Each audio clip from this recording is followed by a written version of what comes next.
आपको बता रहा है इस वक्त की ब्रेकिंग न्यूज, बड़ी खबर इस वक्त की। पाक आर्मी चीफ के खिलाफ बगावत की खबर, आसिम मुनीर के खिलाफ पाक सेना में बगावत। आशीष, बड़ी खबर इस वक्त की। और ये बहुत बड़ी खबर है अनुपम, चूंकि आसिम मुनीर के खिलाफ पाकिस्तानी सेना में बगावत की सुगबुगाहट की बात हम शाम से ही कर रहे थे। जब ये सब कुछ शुरू हुआ उस वक्त से इस बारे में चर्चा हो रही थी। डिफेंस एक्सपर्ट जो हमारे साथ जुड़े थे उनका भी यही कहना था कि पाकिस्तान की ये कौन सी सेना है जो भारत में हमला करने की कोशिश कर रही है, क्योंकि एक बहुत बड़ा तबका तो आसिम मुनीर के खिलाफ खड़ा है। और आसिम मुनीर जो लगातार भारत के खिलाफ जहर उगलते रहे थे और एक बहुत ही छुटभैया नेता की तरह जो उन्होंने बातें कही थी कि हिंदू और मुस्लिम और तमाम तरह की बातें, उसके बाद से पाकिस्तान की सेना में ही उनके खिलाफ बहुत बड़ी बगावत देखने को मिल रही थी। क्योंकि पाकिस्तान में बहुत सारे जो लोग हैं वो इस धर्म की या इस जो आसिम मुनीर ने बात कही थी, इन सब धर्म और जाति के पैरामीटर से बहुत ऊपर थे। और ये तो एक नाराजगी का वजह, एक कारण बना ही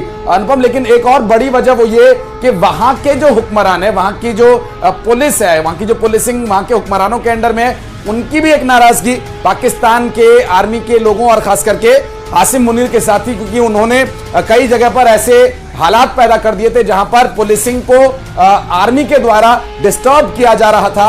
एक दायरा होता है, एक वो दायरा तोड़ने की कोशिश की गई थी और आसिम मुनीर के खिलाफ ये तो होना ही था। और ये इतनी जल्दी हो जाएगा शायद आसिम मुनीर को भी ये भरोसा नहीं रहा होगा। लेकिन अब ये देखिए, ये वो तस्वीरें हैं अनुपम जिसका आप जिक्र कर रहे थे कि बगावत की स्थिति जो उत्पन्न हुई है, ये पाकिस्तान में इमरान खान के समर्थकों के द्वारा अब सड़कों पर उतर करके नारेबाजी की जा रही है कि क्यों पंगा ले रहे हो, क्यों भारत के साथ उलझ रहे हो। ये इमरान खान के वही समर्थक हैं, जो वो इमरान खान जिन्होंने भारत के विंग कमांडर अभिनंदन को वापस करने के लिए कहा था, खुदा का वास्ता अभिनंदन को वापस कर दें। और वहां पाकिस्तान की संसद में कितने ही सांसदों की टांगे कांप गई थी, खड़े भी नहीं हो पा रहे थे। और ऐसे पाकिस्तान के अंदर ये हिम्मत भला कैसे आई, ये थोड़ा समझने का विषय मुझे लगता है होना चाहिए अनुपम, की कैसे इतनी हिमाकत हो गई कि उन्होंने एक वॉर ऑन कर दिया, वो भी भारत जैसे देश के खिलाफ। देखिए, सबसे बड़ी बात यहाँ पर ये कि सबसे बड़ी चीज़ ये कि जब आप किसी भी पॉलिटिकल सिस्टम में काम कर रहे हैं तो सरकार कोई भी हो, आपको कहीं ना कहीं अपनी आवाम को एक मैसेज देना पड़ता है। और कश्मीर का मसला आप जानते हैं कि बहुत पहले से लगातार एक ऐसा मसला चला है जो दोनों मुल्कों के बीच में बहुत अदावत का मसला रहा है। और ऐसे में चाहे शहबाज शरीफ की बात हो या पाकिस्तानी सेना की बात हो, क्योंकि हर कोई इस बात को जानता है कि पाकिस्तान जो है वो आतंकवाद को पालता और पोसता रहा है, या आतंकवाद की जो जड़ें हैं वो पाकिस्तान से ही निकल करके आगे बढ़ती हैं। जी बिल्कुल। तो बिल्कुल हमारे साथ खास मेहमान विनीत हमारे संवाददाता बने हुए हैं, राखी जी हमारे साथ लगातार बनी हुई हैं और साथ ही साथ अजमेर बहादुर जी भी हमारे साथ बने हुए हैं। राखी जी, लगातार बातचीत का सिलसिला जारी है, लेकिन सबसे बड़ी बात यह है कि इतना सब कुछ पाकिस्तान देख लिया, कराची में किस तरीके से तबाही मची हुई है, बाकी और जो तमाम एयरबेस है वहां पर किस तरीके से तबाही मची हुई है, उसके बाद भी अभी गोलीबारी जारी है, उसके बाद भी फायरिंग हो रही है। क्या लगता है पाकिस्तान अब चाहता क्या है? क्या आप मेरी आवाज सुन पा रहे हैं? जी जी बोलिए।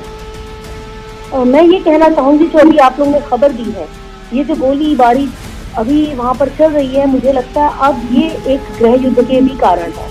हम लोग अभी बात ही कर रहे थे कि वहाँ पर जो बलूचिस्तान की पूरी जो बलोच कम्युनिटी है, जो बलोच समुदाय है, और वहाँ पर जो खैबर पख्तूनख्वा का जो पूरा एक पश्तून समुदाय है, ये दोनों बहुत समय से वहाँ पर अनरेस्ट की कंडीशन है। वो लोग बहुत ज्यादा समय से कुछ डिमांड्स रख रहे हैं जो कि पाकिस्तान नहीं उनको समझ रहा है, कुछ ऐसे उनके ऊपर निर्णय थोप रहा है, कुछ ऐसी चीजें कर रहा है कि वो एक ऐसी कंडीशन में पहुंच चुके हैं कि उनसे ये हड्डी निगली नहीं जा रही है। तो मुझे लगता है कि अब ये जो गृह युद्ध की सिचुएशन बनने वाली है, इस समय ये दोनों समुदाय, पश्तून समुदाय भी और जो हमारा बलोच समुदाय है, हो सकता है इन परिस्थितियों का फायदा उठाते हुए जो अपनी मांगे हैं उनके लिए यहाँ पर ही वो कुछ ऐसा कर दें कि जिस प्रकार बांग्लादेश का उदय हुआ था, उसी प्रकार से दो नए और देशों का उदय होकर हमारे विश्व का भूगोल बदल जाए, जो मुझे दिख रहा है। ऐसा होने की बहुत बड़ी संभावना है। निश्चित रूप से राखी जी, चूंकि ये बात तो जाहिर है, मैं अजमेर बहादुर जी से एक बात और समझना चाहूंगा।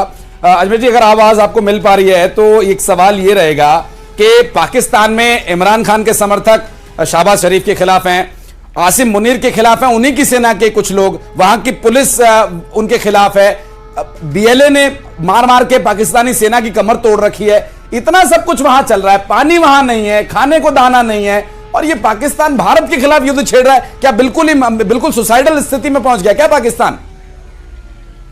बिल्कुल यही समझ में आ रहा है कि बिल्कुल सुसाइडल स्थिति में ही पहुंच चुका है, क्योंकि देखिए ये जो बीएलए है वो बहुत दिनों से संघर्षरत है।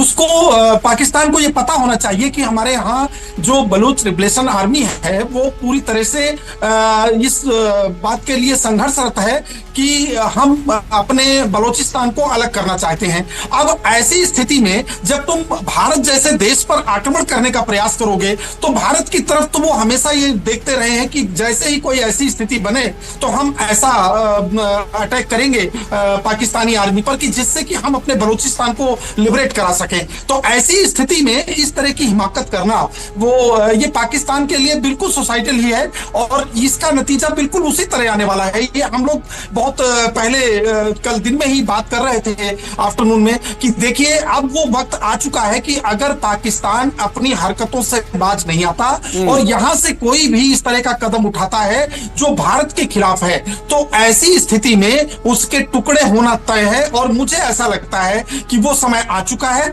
और अब बहुत जल्दी ही वो टुकड़ों में विभक्त होने वाला है। उसको 1971 भूल गया है, इस वजह से उसको 2025 फिर से अगले 50 साल के लिए याद रखना पड़ेगा। बिल्कुल रोकूंगा आपको। एक बार विनीत हमारे साथ हैं।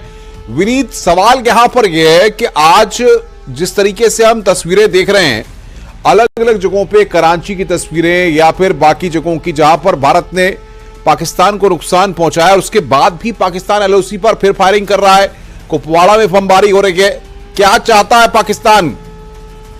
जी अनुपम, निश्चित तौर पर अगर पाकिस्तान की इस कार्रवाई को देखें तो निश्चित तौर पर इन कार्रवाई को हम हताशा भरी कार्रवाई कर सकते हैं, क्योंकि जिस तरह से अगर हम बात करें एक मोरल में भी अगर हम बात करें तो भारत ने जो कार्रवाई की है वो किसी देश के खिलाफ कार्रवाई नहीं की है बल्कि आतंकवाद के खिलाफ कार्रवाई की है। मैं विनीत लौटूंगा आपके पास। इस बीच एक बहुत बड़ी खबर आ गई है, बीएसएफ ने यहां एक घुसपैठ की कोशिश को नाकाम किया। सांबा से हम बात कर रहे हैं, यहां खबर आई है सांबा में घुसपैठ की कोशिश की है और लगातार सांबा में घुसपैठ की कोशिश है। और इसी बड़ी खबर में अनुपम के उस सवाल का जवाब छिपा हुआ है जो अभी विनीत से वो कर रहे थे। हालांकि इस बीच एक बड़ा अपडेट ये आ गया कि सांबा में ये घुसपैठ की कोशिश नाकाम की गई। अनुपम, जिसका अभी आप जिक्र कर रहे थे कि ऐसा क्यों किया जा रहा है, आप ये देखिए ये जाहिर हो गया है, ये घुसपैठ की कोशिश हो रही है। पाकिस्तान जो प्रत्यक्ष रूप से ये युद्ध लड़ने की औकात में नहीं है, तो ये पाकिस्तान के द्वारा वहां के रेंजर्स के द्वारा गोलीबारी करके कमिंग फायर दे करके, कवर फायर दे करके वहां से अपने जो उनकी सेना में आतंकवाद की ट्रेनिंग लेकर के जो लोग हैं 2-4 किलो बस्ता और बम बारूद दे करके भारत में भेजा जा रहा है कि जाइए